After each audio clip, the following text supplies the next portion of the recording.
Hi, I'm Jelani Blake, and you're listening to Caesar Voices, a podcast series focused on bringing research closer to you. This series is brought to you by the Journal of Caribbean Environmental Sciences and Renewable Energy, or CESA, which is probably more familiar to most of you. Each episode, we'll hear from some of the leading Caribbean environmental experts who'll be helping us to better understand what's happening in our region. We'll be getting a summary from the people on the front lines, the heroes doing the heavy lifting in terms of searching for solutions to some of our most pressing environmental problems. If you'd like to give suggestions, have your research featured, or sponsor an episode of Caesar Voices, use the links in the accompanying description to learn more.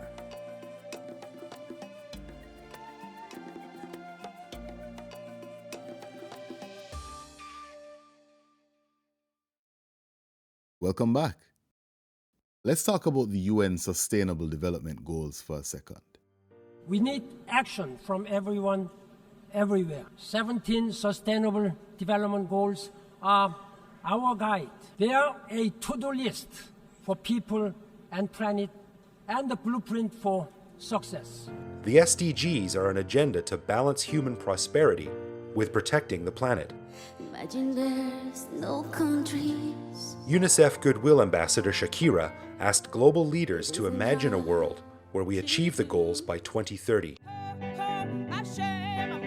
While fellow UNICEF Goodwill Ambassador Angelique Kidjo underscored a focus on Africa and developing countries. But the universal agenda is important to all nations, as leaders from developed countries also pledged to make the goals a reality.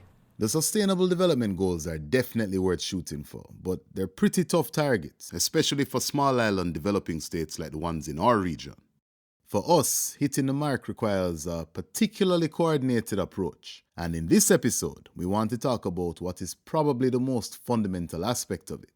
Democratic presidential candidate Andrew Yang outlined his climate change policy. The Trump administration began enforcing a new asylum policy today. The Caribbean Development Bank brought together 30 trade policy makers. Australia's policies were seen as extreme. Now they are being copied. That's right, policy. Now, as a term, we hear it quite a bit, especially in the media, but it's often misunderstood and overlooked, and we really can't stress enough how important it is. So we got in touch with someone far more qualified to do so. My work has looked at sort of almost every aspect of what we call the policy cycle, including how we design policies, how we decide on the types of policy instruments that are applicable for our situation, how we assess how policies work in reality out there, and how we evaluate where we need to go next in terms of improving on policy decisions and policy positions. By now, I've done work that has covered most of, if not all of, the wider Caribbean region, as well as Central America and South America. So that's Dr. Kalim Shah, our policy expert. We called him recently to talk about policy in the Caribbean and his latest work on policy implementation. So a good place to start would probably be to ask, what is policy? Policy is our statement of direction, right? As a country, as a region, on a particular topic, in a particular sector, what have you. As you build your house, so to speak, you need to have that strong foundation. Otherwise, everything can topple down. So I see policy as being that base foundation that we must have to set the stage for moving all of our strategies, our plans, our programs, our projects forward. It's not just a document that some experts get together on. The governments, the politicians stamp their approval on it and it's put on a shelf, right? Or it's taken out to take photographs with, all right? This is a living document that has to direct all of our actions. So small island developing states trying to achieve the Sustainable Development Goals should clearly be paying close attention to policy. But is this happening in the Caribbean? Yes and no. We do have policies that relate to natural resource management or more environmental policy. We do have energy policy to a large extent now, right, in several of our SIDS countries. but they're seen as something that is calcified, right? Something that it's set out and then it's put on a shelf there, right? So it can be pointed to that we have this policy. Policy is supposed to give direction, but if it's seen like that in the system, then it has less of an impact. It dilutes our direction as we move forward with strategies and plans. Now, this is not to say that we don't have excellent examples of living, leading edge, data-driven policy positions that are working for us, right? We do have excellent examples in the region. Jamaica's energy policy is a perfect example of this, for example.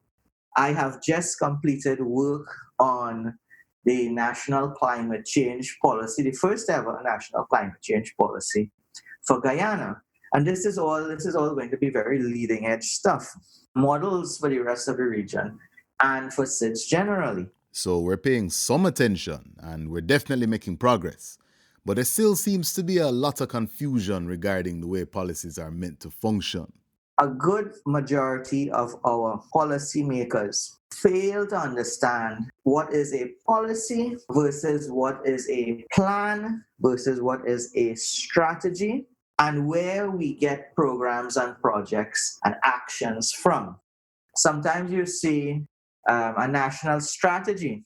What is the policy position that this strategy is setting out to operationalize? Now, immediately, when you see that there are not those linkages that are made, then it leads to confusion.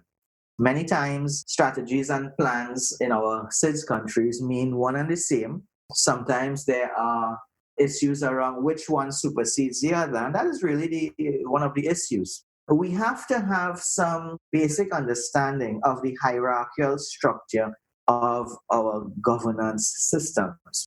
So if you're like me, then right about now you're wondering, what leads to a situation where policymakers don't get what policies do? Well, it seems to be a matter of approach. So the state of the art in the region, more or less, is sort of learning by experience. And a typical example of that I would see is where we have policymakers in our various ministries and agencies and so on.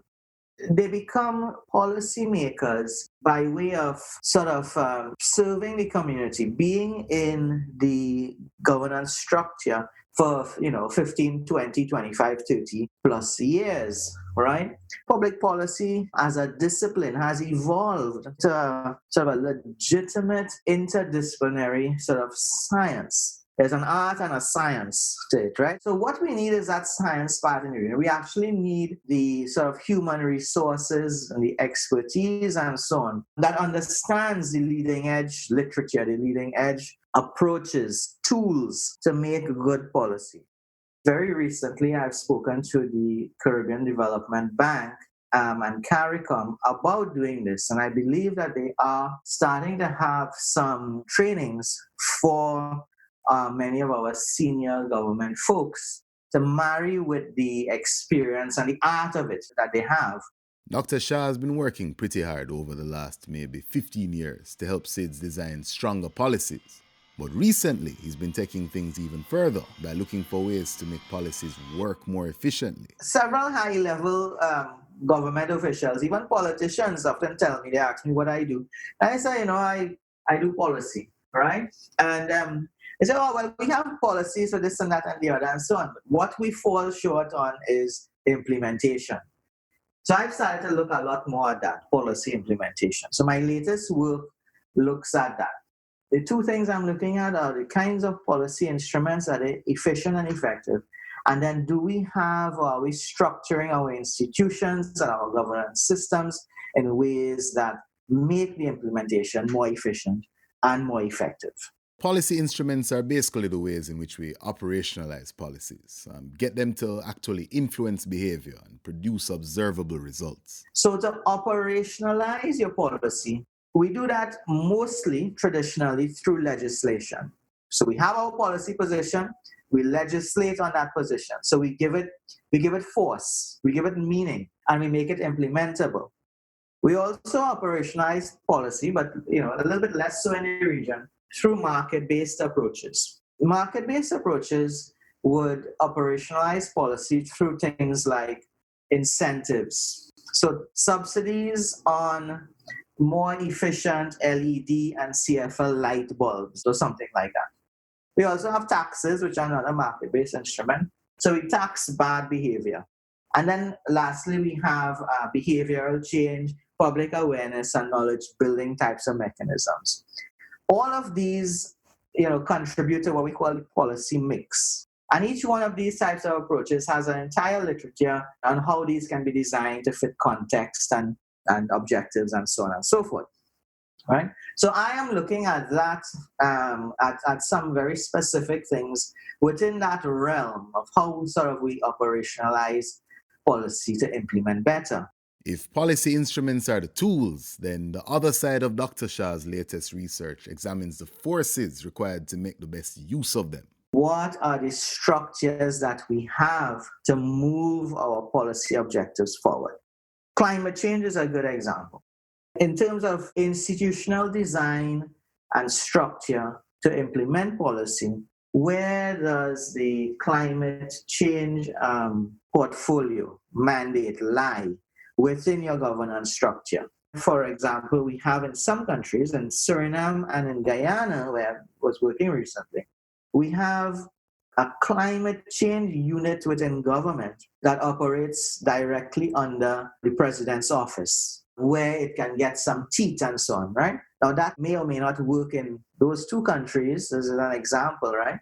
The climate change portfolio might work better, let's say, in the Trinidad context, for example, under the Ministry of National Planning. Dr. Shah's work helps small island developing states take steady aim at SDGs through strong, flexible policies and effective implementation strategies. He's one of many individuals working hard to pave a path forward for our region as we negotiate the tough circumstances brought on by issues such as climate change. Now, we're trying to do our part here at CESA by broadening access to Caribbean environmental research and showcasing the efforts of persons like Dr. Shah. And it's your support that allows us to keep going and keep growing. So if you'd like to help us continue our mission, you can visit our website, caesarjournal.org/donations, to lend your financial support. Or join our monthly donor club on Patreon and gain access to exclusive content or even be featured in an episode of our podcast. Just click the links in the description. And if you'd like to sponsor an episode of CESA Voices and feature your company or NGO, please click on our corporate link to learn more.